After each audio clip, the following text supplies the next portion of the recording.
Okay guys, so in this video we will learn about acceleration due to gravity. इस video में हम देखेंगे कि एक्सप्रेशन क्या है हमारा एक्सेलरेशन ड्यू टू ग्रेविटी का, और उसी के साथ साथ हम देखेंगे कि कैसे हाइट के बढ़ने या डेप्थ के बढ़ने पे जो आपकी स्मॉल जी की वैल्यू है एक्सेलरेशन ड्यू टू ग्रेविटी है उसमें क्या क्या चेंजेस आते हैं। उसके बेस पे हम न्यूमेरिकल्स करेंगे practice, and then we will see how we derive them also. So let's start. Okay. So acceleration due to gravity को शुरू करने से पहले आई थिंक एक क्वेश्चन है जो हमारी प्रीवियस वीडियो से रिलेटेड है. It's related to the application of universal law of gravitation. So उसको एक प्रॉब्लम को हम प्रैक्टिस करते हैं. Let's work on this. A sphere of mass 40 kg is placed at a distance 0.9 from a sphere of mass 60 kg. 0.9 metre के distance पे दोनों masses हैं, 40 केजी वाला और उससे एक और ऑब्जेक्ट है जो कि है 60 केजी का. जो अगर टू स्फीयर्स अट्रैक्ट करते हैं एक दूसरे को 0.02 मिलीग्राम फोर्स से. See very important why I am doing this question is that the unit they have given is a little bit different. So हो सकता है आपके एग्जाम में ये क्वेश्चन आ जाए, और may be a force which is given in this units. So इसी पे मैं मेन फोकस करूँगा that what is the meaning of a milligram force and how we can convert it into Newton. Simply m1 आपके पास 40 kg है, m2 आपके पास 60 kg है, दोनों के बीच का डिस्टेंस 0.9 मीटर है. ये तीनों चीज़ें क्लियर है. Now the force is 0.02 milligram F force. So here आपने क्या करना है, आप जानते हो कि 1 ग्राम ले लो, और फिर आप ले लो लेट्स से 1 मिलीग्राम. राइट, अब दो चीज़ें ले लो और फिर आप ले लो एक 1 kg. अब आप यहाँ देखो, अगर 1 ग्राम की मैं बात कर रहा हूँ तो एक्चुअल में 1 ग्राम जो है वो 10⁻³ मिलीग्राम्स के बराबर होता है. और अगर हम बात करें 1 kg में कितने ग्राम्स होते हैं, वो होते हैं 10⁻³ ग्राम्स होते हैं, 1000 ग्राम्स होते हैं 1 किलोग्राम में. सो ऐसा यूनिट्स तो kg होता है. So what will we do to convert milligram into kilogram? Simply वहाँ पे 1 मिलीग्राम में 10⁻⁻6 ग्राम्स होते हैं.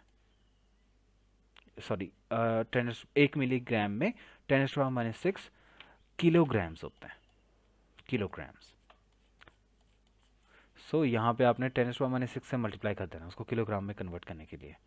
And further more the F force is actually in newton. अगर आप उसको देखें 9.8 न्यूटन के बराबर होगा. सो 9.8 से आपने मल्टीप्लाई कर देना है इसको. So M G F will be converted to newtons. So ये एक तरीका है इसे करने का, और फोर्स आपको सभी को ऐसा यूनिट्स में आप कन्वर्ट कर सकते हो. देन सिंपली आपने, अगर इन्होंने आपको स्मॉल कैपिटल जी की वैल्यू निकालने को बोला है, आप जी को एक साइड रखो, F R square divide by m1 m2 सभी की वैल्यूज डाल दो. यहाँ पे सॉल्व करके आपके पास 10 की पावर्स हैं उनको एक साथ रखना.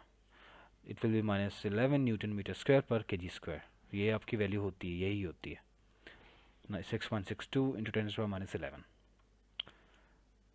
Okay, now let's move on to today's topic.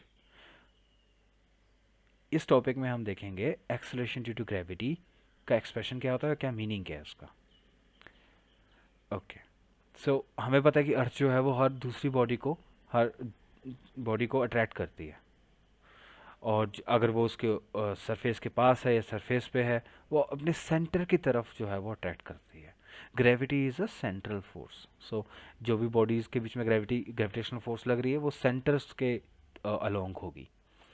So origin जो है फोर्स का अर्थ और बॉडी के बीच की जो फोर्स है उनके मासेस के इंट्रैक्शन की वजह से होता है, और वो अलोंग द सेंटर्स होता है. So force of attraction exerted by Earth on a body is called gravitational pull और gravity. हमें पता है जब फोर्स लगती है तो उसकी वजह से एक्सेलरेशन भी होता है, right, because force is equal to mass into acceleration. Acceleration होगा तभी हम फोर्स कहेंगे. सो अगर ग्रेविटेशन किसी की बॉडी के ऊपर लग रही है तो मतलब वो एक्सेलरेट भी करेगा. सो अगर ग्रेविटी के इफेक्ट के अंदर लग रही है तो उसको हम स्मॉल जी से, उस एक्सेलरेशन को हम स्मॉल जी से डिनोट करते हैं. So effect of gravity, acceleration because of that will be denoted by small g. And its value for earth, as we already know, surface पे क्या होती है, स्मॉल जी की वैल्यू क्या होती है, it is actually yes 9.8 metre per second square. अभी हम देखेंगे कि कैसे जो है ये आपकी, ये जो वैल्यू मैंने आपको बताई 9.8, ये वैल्यू आपकी सरफेस के आसपास होती है, अर्थ के सरफेस के आसपास ये वैल्यू होती है due to acceleration, acceleration due to gravity. But इस यूनिट में हम, इस लेसन में हम स्पेशली फोकस करेंगे कि कैसे जो है वो वेरिएशन जब आती है हाइट में या डेप्थ बढ़ाते हो आप, तो जी की वैल्यू चेंज होएगी. सो ये डिपेंड नहीं करता कि बॉडी जो जिसके ऊपर फोर्स ग्रेविटी की लग रही है वो हैवी है या लाइट है, जी इंडिपेंडेंट रहती है उस चीज़ से. मैं इसी चीज़ को अभी प्रूव करूंगा. The value of G is independent of the mass of the body itself. So near the surface of earth हमें पता है 9.8 है. और अभी हम देखते हैं क्यों वो इंडिपेंडेंट होती है, जिसके मास के ऊपर जो है जिस पे एक्सलेशन लग रही है उस पे जी डिपेंड नहीं करता, वो अर्थ के मास पे डिपेंड करता है, उनके बीच के डिस्टेंस पे मैटर करता है. सो एक्सप्रेशन है यहाँ पे, हमें पता है लेट्स से दी अर्थ, जो अर्थ है उसका जो, उसको आप स्फेरिकल मान लो और उसका मास m है और रेडियस r है.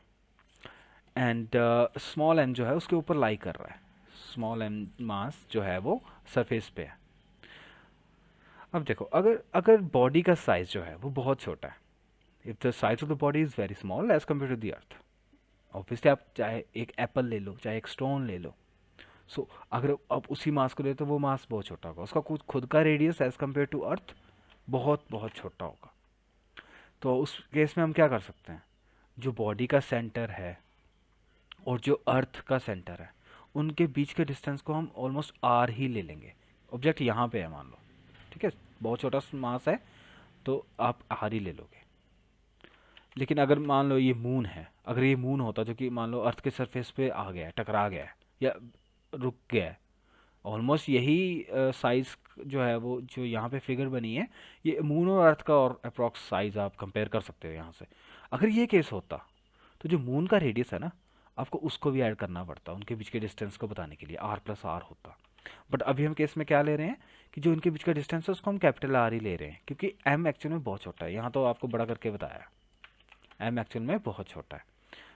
सो हमें पता है the force of attraction of the body due to earth will be G, gravitational universal constant, mass of the earth multiplied by mass of the body, small body, divided by उनके बीच का distance जो कि r दिया है, r square.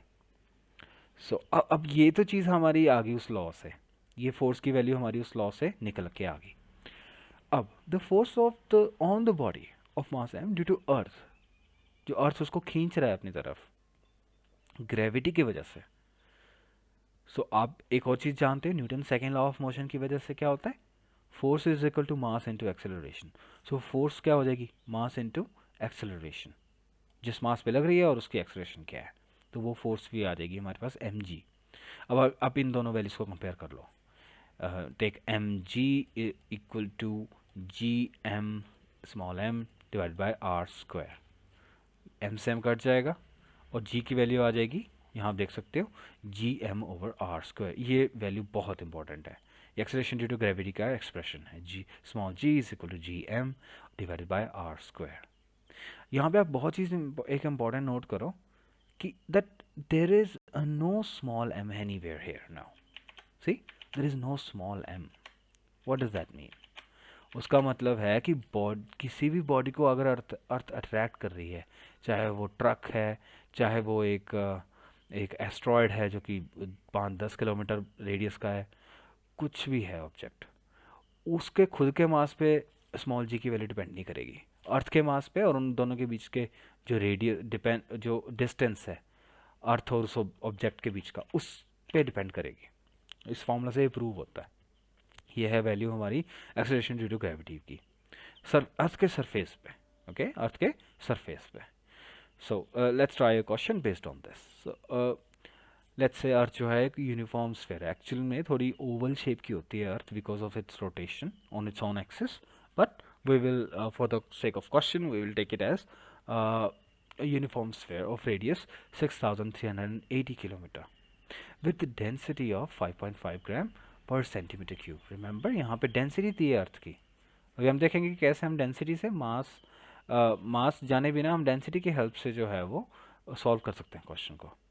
Find the value of acceleration due to gravity on its surface. Given that gravitational constant की value आपको दे रखी है. So here r की वैल्यू पता है हमें. Remember यहाँ पे किलोमीटर में दिया, you have to convert it into meter obviously for SI units. All units must be same. Now capital G की वैल्यू डाल दी और rho.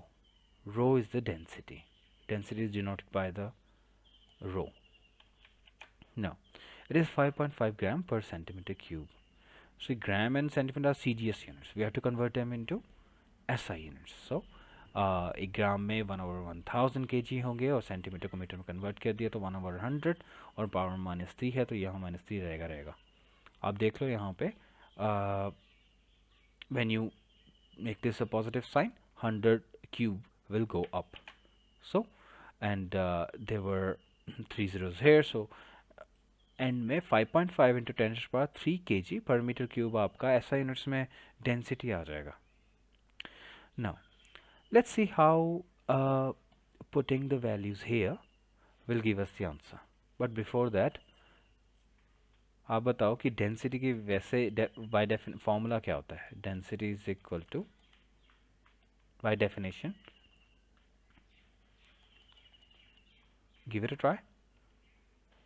Okay, so density is equal to mass per unit volume, mass divided by volume. So mass क्या है कि दिया हुआ अर्थ का मास दे रखा है, मास हमारे पास नहीं है तो mass will be equal to density rho times volume. So density तो हमें दे रखी है, सो डेंसिटी हमें दे रखी है 5.5 into 10⁻³ kg per meter cube. And volume of a sphere क्या होता है. Volume of a sphere is 4/3 पाई और उसके रेडियस का क्यूब, 4/3 पाई आर क्यूब. सो यहाँ से हम देखो कैसे हमने मास निकाल दिया. अब यहाँ पे वैल्यूज पुट कर दी, 4/3 पाई आर क्यूब, ये वॉल्यूम आ गया और डेंसिटी आ गई. ये मास की जगह ये डाल दिए और जी वाई आर स्क्वायर, ये कट जाएंगे यहाँ से, आर यहाँ से कट जाएगा, ये आर रह जाएगा. 4/3 पाई जी आर रो. रो की वैल्यू हमें पता है, जी की वैल्यू पता है, आर की वैल्यू पता है, पाई की वैल्यू पता है. So you can put the values here. आप वैल्यूज पुट करके इसको सॉल्व कर सकते हो. 10 की पावर्स को अलग से सॉल्व कर दो, बाकी डेसिमल पॉइंट्स को आप अप्रॉक्स भी ले सकते हो थोड़ा बहुत. तो यहाँ 3.14 डाल दो या 22/7 डाल दो, डिवाइड कर दो, जो भी करके अप्रॉक्सीमेटली आपका 9.7 के आसपास आंसर आना चाहिए. 9.8 मीटर पर सेकेंड स्क्वायर. देखो यहाँ हमने प्रूव भी कर दिया, राइट. सो सरफेस पे हमारे पास ये आपकी एक्सेलरेशन ड्यू टू ग्रेविटी है. No for the practice question 1, ये आपने कमेंट सेक्शन में इसका आंसर आपने देना है. वैसे आंसर तो मैंने लिखा हुआ है but you have to practice it. You can pause the video and try this question. Before you do that I want to tell you that this question is more of a general knowledge question as well. कि आपको पता है कि यहाँ पे आपका मास अगर मान लो आपसे कोई पूछता है आपका यहाँ पे 60 kg वेट है आपका अर्थ पे.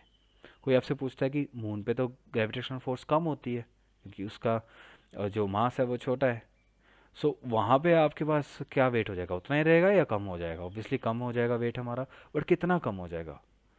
सो अगर आपसे कोई पूछ लेता है, you can prove them, you can tell them that it will be 1/6 of whatever the weight you have right now.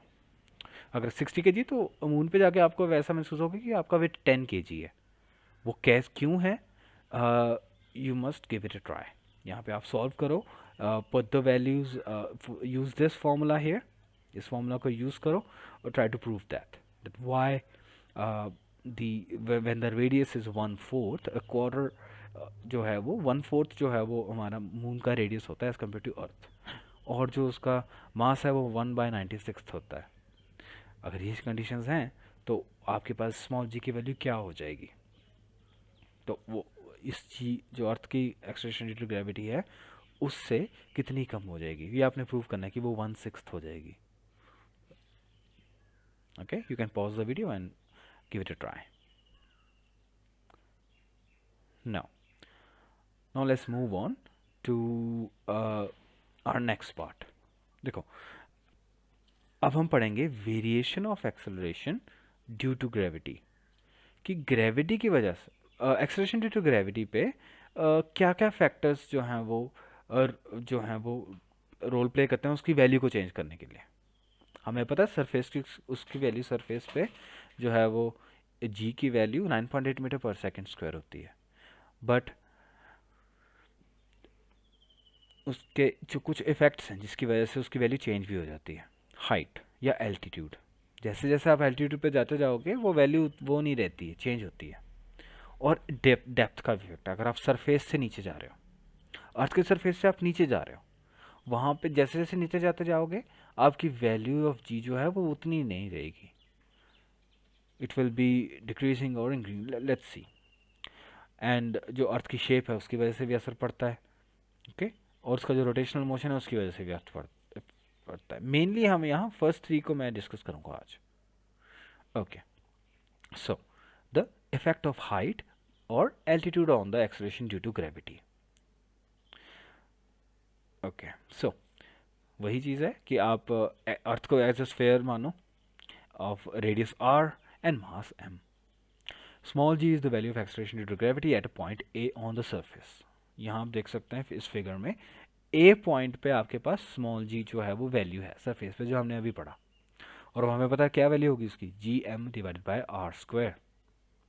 Now आप हाइट h पे चल जाओ, ये हाइट ज़्यादा भी हो सकती है कम भी हो सकती है, वो दोनों केसेस हम देखेंगे। आप h हाइट पे चल जाओ और वहाँ पे अब हमने चेक करना है कि जी वहाँ पे जो एक्सेलरेशन ड्यू टू ग्रेविटी है उसको आप जी डैश मान के चलो, right. So according to definition of acceleration due to gravity हमें पता है कि then G dash value will be G capital G times M divided by whatever the distance between the centre of the earth and the body.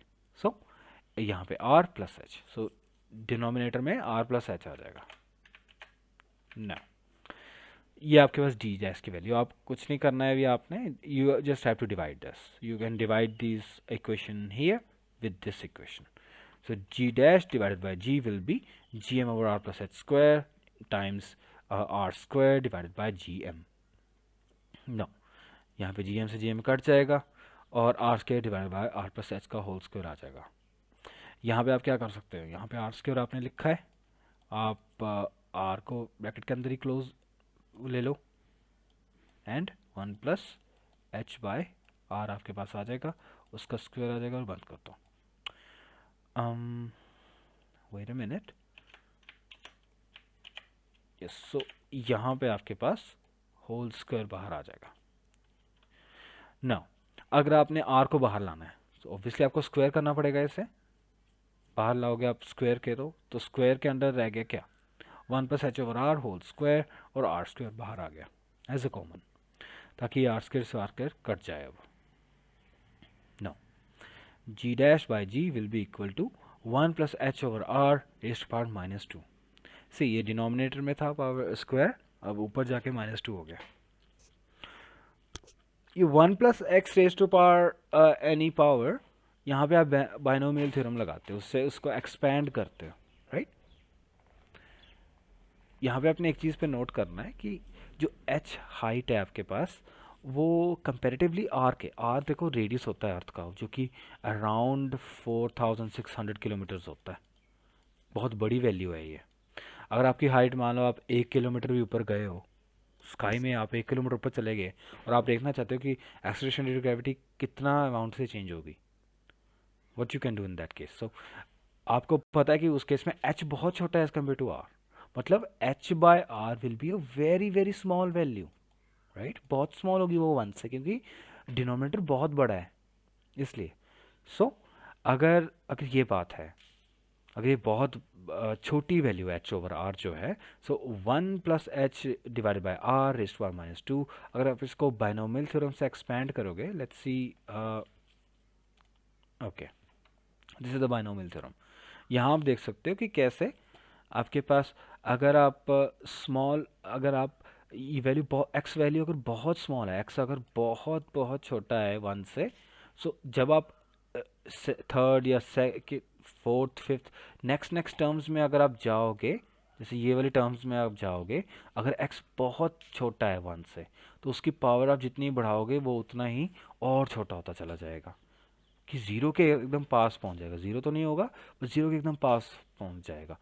Remember that for that reason itself we can ignore the terms containing the higher power of h by r, right. So यहाँ पे G dash by G, यहाँ पे आपने binomial expression लगाया, binomial theorem लगाई, so it will be 1 minus 2h by R, ये first term होगी आपकी। एंड देन जो है आपके पास h बाय आर का रेज़ पावर 4 हो जाएगा, या तो वो बहुत बड़ी बड़ी वैल्यू, वो जो है आपके पास h बाय आर बहुत छोटा है, तो उनकी जितनी हाई पावर करोगे वो और छोटा होता चला जाएगा, राइट। सो जो वैल्यू वन से कम होती है उसको जितना आप स्क्वायर करोगे वो उतना ही छोटा होता चला जाएगा, तो उसको हम h is quite small as compare to r, therefore the higher powers of h by r can be neglected. So आप कह सकते हो कि g dash by G will be equal to 1 minus 2h by r। ये है हमारे पास बहुत इंपॉर्टेंट एक्सप्रेशन एक, राइट। सो ये एक्सप्रेशन आपके पास इस केस में क्या है, जब h आपके पास बहुत छोटा है as compare to r। Remember that equation this 1.12 is has to be used to find the value of g at a height h when h is very small as compared to our radius of the earth। ये आपने तब ये formula use कर लेना है आपने जब g dash निकालना है तो, ठीक है। g की वैल्यू तो पता ही आपको 10 लोगे या 9.8 लोगे, राइट। सो वहाँ पे अगर h आपको पता है कि 4600 किलोमीटर जो कि रेडियस है अर्थ का, उससे अगर बहुत छोटा है h, बिल्कुल पास दिया है, तब आप ये फॉर्मूला लगा के सिंपली जी डैश की वैल्यू निकाल सकते हो। लेकिन मान लो अगर आपके पास जो हाइट दी है वो मान लो दी है आपके पास कि आप अर्थ से 2000 किलोमीटर ऊपर चले गए, अर्थ से 2000 किलोमीटर आप स्काई में चले गए, तब आपने जी की वैल्यू चेक करनी है, तब आप ये फॉर्मूला नहीं लगा सकते, right, because then in that case H is comparable with R, वो उतना छोटा नहीं है। Then you have to apply I think this formula you can apply, g dash is equal to gm over r plus h whole square. Okay, let me take you back. So this will be the formula, g dash is equal to gm over r plus h whole square, right? So ये एक formula याद रखना, आपने note down कर सकते हैं। And then एक ये फॉर्मूला आपके पास, दोनों का अलग अलग केसेस है लगाने के। h बहुत छोटा है तो ये लगेगा, h अगर कंपेरेबल है r के तो ये वाला फॉर्मूला लगेगा g डैश निकालने के लिए। ओके, तो एक प्रॉब्लम सॉल्व करते हैं। आपने जी स्मॉल जी की वैल्यू निकालनी है 400 किलोमीटर पे। 400 किलोमीटर है, आपको पता है अर्थ का रेडियस क्या होता है, अराउंड 6400 किलोमीटर, काफ़ी बड़ा है, फिर भी काफ़ी बड़ा है। और हाइट जो है वो आपकी दी है 400 kilometre. So given that radius of earth is this and the value of small G is 9.8। So ये तीन वैल्यूज़ दी रखी हैं, हाइट भी पता है आपको, आप सिंपली ये वाला फॉर्मूला लगा दो क्योंकि एच काफ़ी छोटा है आर से। सिंपली आप ये वाला फॉर्मूला निकाल दो, 9.8 यहाँ जगह 1 माइनस 2 इंटू 400 डिवाइड बाई 6400, यहाँ पे आप कर सकते हो 16 4 64। सो यहाँ पे आप डिवाइड कर सकते हो 1/8, so it will be 8.575 metre per second square. See it's very important, see जैसे आप 400 किलोमीटर पे जाते हो आप ना उतनी एक्सेलरेशन से नीचे नहीं गिरोगे, आप थोड़ी कम से गिरोगे, 8.5 मीटर पर सेकेंड स्क्वायर से गिरोगे।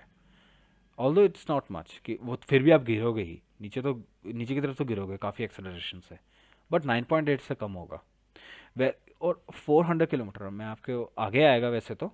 Remember that 400 kilometre is the one where जहाँ आपके पोलर सैटेलाइट्स जो है इतनी हाइट पे छोड़े जाते हैं।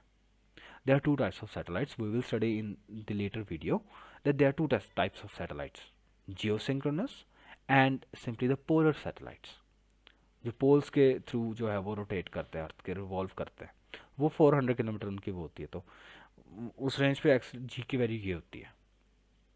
Okay, now the last portion of our video here is that we will now understand about the effect of depth on the value of g. Small G की वैल्यू पे जो है डेप्थ का क्या असर पड़ता है, सरफेस से नीचे जब आते हैं तब क्या असर पड़ता है जी की वैल्यू पे। सो वही है, रेडियस अर्थ का आर ले लो, capital R, mass capital M ले लो, and then value of acceleration due to gravity हम जानते हैं G M divided by R square. Now rho जो है उसकी डेंसिटी अर्थ की, पूरे जो डेंसिटी है ऑन एवरेज आप ले लो रो, एंड देन मास क्या होगा, उसका volume times density, mass will be density times volume. Now 4/3 pi R cube is the volume, so आपने यहाँ इसको डाल दिया, एंड देन यहाँ आप m की वैल्यू, ये वाली m की वैल्यू यहाँ पुट कर दो इसमें। जब आप पुट करते हैं वैल्यू तो आप देख सकते हो कि आर स्क्वायर से ये आर क्यूब कट जाएगा, आर बच रह जाएगा, so G will be 4/3 G R rho. Now अब देखो ये आपके पास जी की वैल्यू आ गई in the form of volume and all, right, एक जी की एक अलग वैल्यू आ गई तो हल्की सी सी। नाउ अगर जो जी डैश है वो acceleration due to gravity at point B, see we were discussing about point A at the surface जहाँ पे ये वैल्यू थी, बट नाउ लेट्स से आप काफ़ी डेप्थ पे आ गए हो, आपने जो है एक ड्रिल ली और आप काफ़ी डेप्थ तक आ गए हो, ऑल्दो एक लिमिट तक ही जाया जा सकता है, 20-30 किलोमीटर बाद, 50 किलोमीटर बाद तो बहुत गर्मी हो जाएगी, कोई मशीन भी काम नहीं करेगी और इंसान तो जा ही नहीं पाएंगे, but still let's for the argument sake that we are now at point B. So at point B हम मान लेते हैं कि वहाँ पे acceleration due to gravity G dash है, डिफरेंट है, एक्स डेप्थ पे, रेडियस था आर और एक्स डेप्थ पे हम आ गए हैं तो डिस्टेंस रह गया आर माइनस एक्स, सेंटर से उसका डिस्टेंस रह गया R minus X. Now a body at the point B will experience force only due to the portion of the radius r minus x, यानी कि अब जो ऑब्जेक्ट जो फोर्स ऑफ ग्रेविटी महसूस करेगा वो बस उतने से पार्ट की करेगा अर्थ के, क्योंकि बाकी तो पोर्शन उसके ऊपर रह गया, राइट। ये बॉडी और इस जो अर्थ का सेंटर है उसके बीच का डिस्टेंस और इसमें जो मास है ये पूरा जो रेड स्फेरिकल पोर्शन के अंदर का मास है वही जो है वो फोर्स ऑफ ग्रेविटी को वो उसमें डोनेशन देगा, बाकी ये ऊपर का पार्ट वो रोल प्ले नहीं करेगा। सो उस पोर्शन का मास अगर आप m डैश मानो और b और o के बीच का डिस्टेंस r माइनस एक्स मानो तब आपकी एक्सेलरेशन ड्यू टू ग्रेविटी यानी कि g डैश हो जाएगी G M dash divided by r minus X whole square. Formula वही है बट अब वो अलग है, सिचुएशन अलग है, डिस्टेंस भी अलग हो गए सेंटर से और मास भी अब डिफरेंट है ना।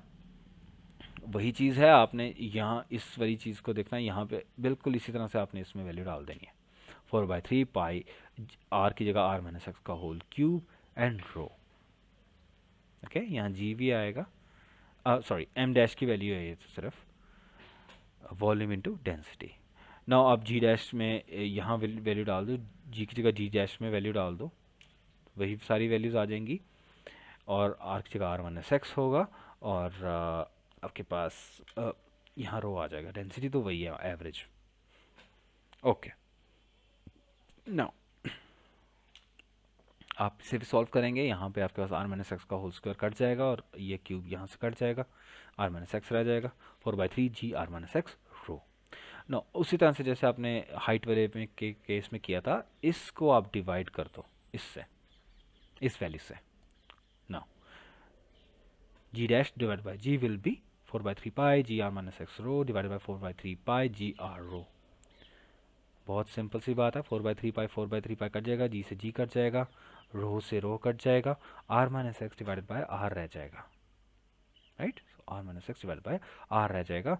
और हाँ G dash will be equal to G and 1 minus X by R, 1 minus X by R, इसको सिंपली आप लिख सकते हो, right, 1 minus X by R. अब अगर एलसीएम को हटा दो, दोनों के डिनोमिनेटर को दोनों की तरफ ले जाओ, 1 माइनस एक्स बाय आर।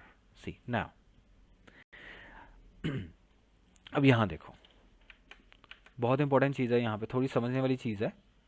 देखो जैसे आप x को बढ़ाते हो, मतलब अगर आप और डेप्थ पे जाते हो, सो r माइनस एक्स की वैल्यू छोटी होती जाएगी, राइट।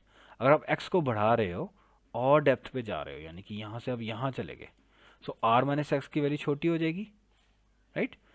या आप कह सकते हो आर जैसे आप बढ़ा रहे हो, सॉरी एक्स जैसे आप बढ़ा रहे हो, डेप्थ में और डेप्थ में जा रहे हो, सो ये वैल्यू जो बढ़ रही है तो 1 - x/r जो है वो कम हो जाएगा, ठीक है। अगर x बढ़ता चला जा रहा है, x बढ़ाते जा रहे हो, आप डेप्थ में जाते जा रहे हो, तो मतलब 1 - x/r जो है वो छोटा होता चला जाएगा, यानी कि g डैश जो है वो x के बढ़ने पे कम होगा। Therefore, the value of acceleration due to gravity decreases with the depth also. जैसे हाइट बढ़ती है ना, आपकी एक्सेलरेशन ड्यू टू ग्रेविटी कम हो रही थी, राइट। जैसे आप दूर जा रहे हो सरफेस से ऊपर की तरफ, तब भी जी कम होता है। और अगर आप डेप्थ में और नीचे नीचे जाते जा रहे हो, तब भी जी आपकी जो एक्सेलरेशन ड्यू टू ग्रेविटी वो कम होती चली जाती है, right. So acceleration due to gravity at the centre of the earth, अब हम सेंटर की बात करते हैं, अभी हम सेंटर पे आ जाते हैं, वो एक एक्सट्रीम केस है। ऑल्दो कोर पे पहुंचना बहुत मुश्किल है, ऑलमोस्ट इम्पॉसिबल है, but let's say that at the core according to our formula what should be the value. See, simple सी बात है कि आप अगर x को आप r के बराबर कर दो, राइट। आपने जो डेप्थ है वो आप इतनी ज़्यादा ले गए कि आपने x को डेप्थ को बढ़ाते बढ़ाते r के बराबर ही कर दिया, right. So x divided by r क्या हो जाएगा, x के जगह r लिख दोगे, सो ये 1 बन जाएगा, so 1 - 1 will be 0। So at the centre acceleration due to gravity will be 0, वहाँ पे कोई एक्सेलरेशन ड्यू टू ग्रेविटी होगी ही नहीं, कि हमने डिस्टेंस को ही ख़त्म कर दिया उनके बीच के, बॉडी और अर्थ के सेंटर के बीच के। So acceleration due to gravity is maximum at the surface of the earth. Acceleration due to gravity जो है वो सरफेस पे मैक्सिमम होती है, ऊपर जाओ तब भी कम होएगी, नीचे की तरफ डेप्थ की तरफ आओ तब भी कम होएगी। ये बहुत इंपॉर्टेंट पॉइंट है। let's try a question on that basis now. Okay, so assuming that the earth to be a sphere, uniform mass density है उसकी, मास डेंसिटी यूनिफॉर्म है, तभी हम हर जगह पे रो की वैल्यू ले रहे हैं उसकी डेंसिटी की। ऑल दो प्रैक्टिकली डेंसिटी तो ऑब्वियसली चेंज होगी, पहले आपके पास सेंटर में तो आयरन और ये मोल्टन स्टेट में है ना, डेंसिटी अलग है, सरफेस पे अलग है। So how much would a body weight 800 kilometre below the surface of earth, right. अगर 360 न्यूटन उस पर जो है उसका वेट है, 360 न्यूटन उसका सरफेस पे वेट है, उन्होंने पूछा है कि 800 किलोमीटर बिलो द सरफेस उसका क्या हो जाएगा वेट। अगर आप रेडियस ऑफ अर्थ ले रहे हो 6400 kilometres, let m be the mass of the body, so weight of the body on the surface of earth will be mg 360 newton. See, um yes, so force is equal to mass into acceleration, और साथ में हमारे पास जो wait है वो भी force ही होती है, तो M G is equal to 360 newton. Now acceleration due to gravity at the depth X below the surface of earth is given by, देखो आप ये फॉर्मूला लगा सकते हैं, ये वाला formula, G dash will be equal to G 1 - x/r। X क्या है, डेप्थ कितनी है 800 किलोमीटर, रेडियस कितना है 6400 किलोमीटर, सो वो दोनों वैल्यूज आ जाएंगी। और आपके पास अब यहाँ पे हमने क्या किया, मास से मल्टीप्लाई कर दिया दोनों साइड एम से, जो बॉडी का मास है, so it will be M G dash will be equal to M G 1 - x/r। Radius पता है, एक्स की वैल्यू पता है, सारी डाल दी, एम जी डैश हो जाएगा। See they are asking us about the weight of the body, right. So अगर उन्होंने वेट पूछा ना, आप जानते हो जो वेट होता है वो एक्चुअल में फोर्स होती है, फोर्स ऑफ जो ग्रेविटी है वही वेट होता है। दैट मीन्स आप स्मॉल जी निकाल भी लोगे ना, जो नया वाला स्मॉल जी डैश है उसको आपको मास से मल्टीप्लाई करना पड़ेगा, तभी आपका जो है वेट आएगा, क्योंकि स्मॉल जी डैश थोड़ी पूछा उन्होंने, चेंज इन एक्सेलरेशन थोड़ी पूछा है, उन्होंने तो वेट पूछा है उतनी हाइट उतनी डेप्थ पे। सो वहाँ पे आप सिंपली उन्होंने इसलिए मल्टीप्लाई किया है एम से दोनों side. So mg dash that is the new weight will be m की वैल्यू 360 डाल दी आपने, g की वैल्यू तो आपके पास ओके 1 - 800 डिवाइडेड बाय 6400, g की वैल्यू इन्होंने क्या ली है, आई थिंक इन्होंने 10 ले ली है, let me check. Okay, you can try to solve it and see that what they have done here. I think g की वैल्यू आप स्मॉल g की वैल्यू आप 10 ले सकते हो approximately, so you can try that now. 360 and then 1 minus 800 by 6400, यहाँ 8 आ जाएगा, 7/8 आंसर आ जाएगा, और 360 टाइम मल्टीप्लाई कर दो, 315 न्यूटन आंसर आ जाएगा. Okay, now here's the practice question. Question number 2. Please give it a try. Whenever I'm saying a practice question, you have to give it a try by pausing the video. Please do that. Now, I hope that you have tried the both questions, the previous one and this one here. So, how much could a body weigh halfway down the center of the earth if it's weighted 250 Newton on the surface? Surface पे 250 Newton उसका wait दे रखा है, उन्होंने पूछा है half way down the centre of the earth. Now इसका क्या मतलब है कि डेप्थ क्या होगी फिर, राइट? डेप्थ क्या होगी, मैं उससे हिंट दे रहा हूँ आपको. जो डेप्थ है हमारे पास x की वैल्यू है, that will be half of the radius of earth, that is it will B 6400 divided by 2, that will be 3200. So depth की वैल्यू आप यहाँ x की वैल्यू आप ले लेना 3200 kilometers. Wait a minute, let's see. Okay.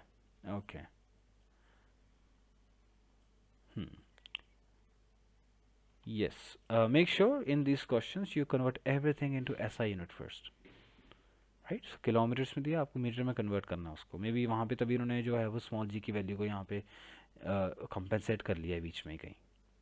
So please check this out, and then if you're not getting this answer, please write on the comment section, or you can directly message me.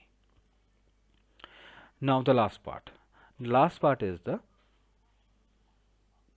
कि आपके पास जो है अर्थ की shape की वजह से जी की value में क्या चेंज आता है. ये बहुत, इसमें कोई न्यूमेरिकल नहीं है, बहुत इजी चीज़ है, बहुत इंटरेस्टिंग चीज़ है समझने वाली, कि कैसे जो है आपके जहाँ आप अर्थ पे लाई कर बैठे हो वहाँ पे आपका वेट अलग होगा, अर्थ में कहीं और जाओगे तो वेट अलग होगा.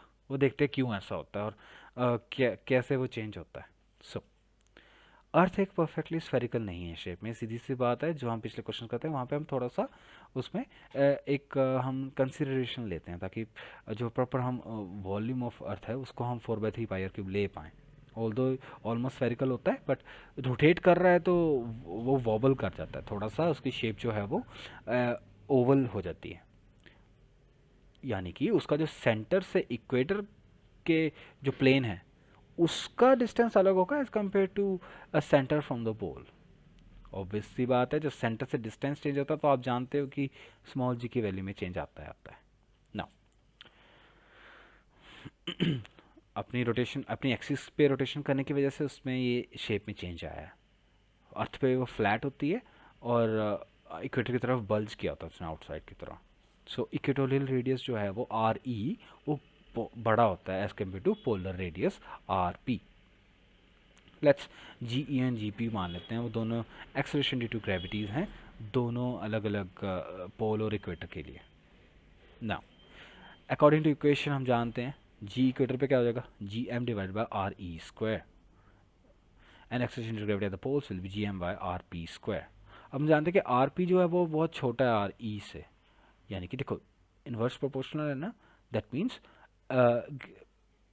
acceleration due to gravity at poles will be higher than the acceleration due to gravity at the equator. Poles पे आपका वेट ज़्यादा आपको महसूस होगा क्योंकि वहाँ पे एक्सेलरेशन ड्यू टू ग्रेविटी ज़्यादा है. सो फोर्स यानी कि आपका weight is equal to mass into acceleration will be higher at the poles, because in that case your small g's value will be bigger. So poles पे आपका wait ज़्यादा होता है. अगर आपसे कोई क्वेश्चन पूछ ले कि हमारा पोल्स पे वेट ज़्यादा क्यों लगता है हमें, मतलब मेनली अगर कोई पर्सन 65 kg है तो हो सकता है पोल्स पे वो जो है उसको वेट 68 हो लगे, उसको 67 लगे, 65.8 लगे. सो लैटिट्यूड जैसे जैसे देखो ये एक लैटिट्यूड है, राइट, इक्वेटोरियल लैटिट्यूड. फिर लैटिट्यूड ये आ जाता है जो लाइंस हैं हमारे पास, राइट, जो आपके पास हॉरिजॉन्टल लाइंस हैं. जैसे जैसे आप ऊपर ऊपर जाओगे आपकी जो वेट है वो बढ़ता जाएगा, राइट. ऐसा नहीं है कि आप वेट गेन कर रहे हो, लाइक लिटरली नहीं, वेट नहीं गेन कर रहे हो आप, जो है वो वैसे ही अर्थ की शेप की वजह से आपका जो वेट डिफरेंट आएगा, right? So at the sea level the value of acceleration due to gravity at poles is greater than by 1.8 centimetre per second square. 1.8 centimetre per इतना टाइम्स जो है वो ज़्यादा होता है जी की वैल्यू, राइट? सो इस वीडियो में यहीं तक था, and now I will give you some practice questions to practice. So यहाँ पे ये सारे आपके पास जो हमने 3 टॉपिक किए हैं अभी, acceleration due to gravity, right, and then acceleration due to gravity and the way it is affected by the height, ये height के बेस पे है, रिमेंबर ये आपके हाइट के बेस पे है। तो ये आपने 2 क्वेश्चन हाइट के बेस पे जो चेंज आ रहा है स्मॉल जी में वो कर रहे हैं, and then 2 question on the effect of depth on G. Give it a sincere try and remember that practice is the key. You understood the concept, now you have to practice it, apply those formulas, give it a try. जब तक नहीं होते उनको try करो, right? Okay, and whenever there is a doubt, please confirm on the comment section, and share your answers in my direct message also, so you can do that.